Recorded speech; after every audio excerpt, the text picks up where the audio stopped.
Базиликата Свети Димитриос и крипти.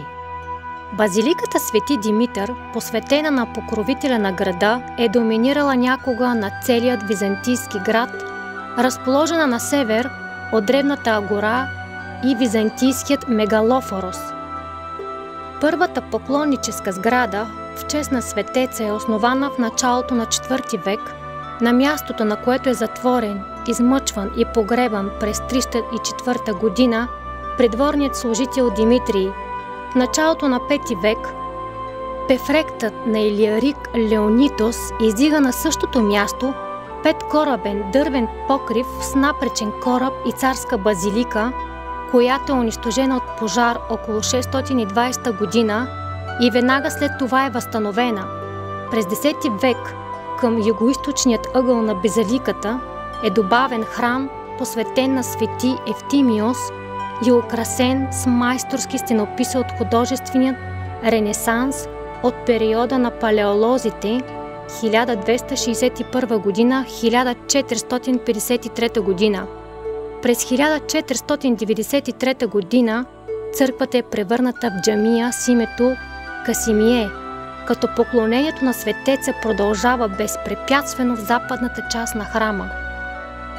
Сегашната реконструирана форма на църквата, която е почти напълно унищожена при пожар през 1917 година, е резултат от обширни реставрационни дейности, започнали през 1918 година и завършени през 1948 година. След пожара през 1917 година се запазва само част от някогашната богата скулптурна украса и мраморни архитектурни елементи на колонадите и приземния етаж и балконите. От забележителната мозаична украса са запазени 11 мозаични композиции с оброчен характер от 5, 7 и 9 век, които са видни на двете колони на светия подстъп и на западната стена на централния кораб. Криптата, която се намира под светилището на храма, е била първоначално приземна, източна част на римските бани, където според преданието е задържан, измъчван и погребан свети Димитър. Първата църква от V век, която е издигната в чест на светеца, е включила тази приземна част.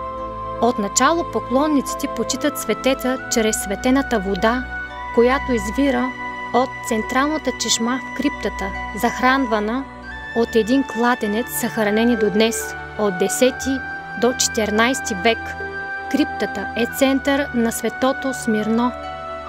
Вярващите са събирали мирото в малки съдове от глина, стъкло или метал, предимно олово, така наречената котрувия, които са отнасяли със себе си.